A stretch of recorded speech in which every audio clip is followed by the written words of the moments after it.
நம்ம பொண்ணை ஒரு பையன் லவ் பண்றான், அப்புறமா ஃப்ரெண்டு சொல்லிட்டு போயிடுறான் அவன். நீ என்ன பண்ணுவ?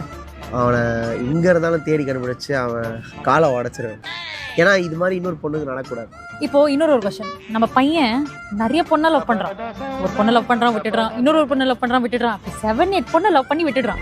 7-8 நீ இப்போ என்ன பண்ணுவ? பையன் திறமக்காரனா இருக்கானே, சின்ன பையனா இருக்கான், அவனுக்கு புத்திமதி சொல்லி டேய் இப்படி பண்ணாதடா தம்பி.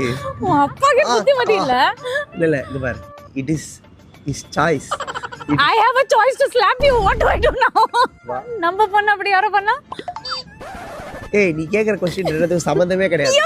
பதில் சொல்ல முடியாது. இதெல்லாம் வந்து எவ்வளவு double standards. This is how men are. ஒரு பையன் ஒரு பொண்ணை லவ் பண்றானா அவன் வந்து ஏமாத்துறான்னு நினைச்சு பண்ண மாட்டான். ஆனா நம்ம பொண்ணை யாரோ ஏமாத்திருக்கானே. அவன்தான் அவனதான் காலை உடைப்பேன்டே ஃபர்ஸ்ட்.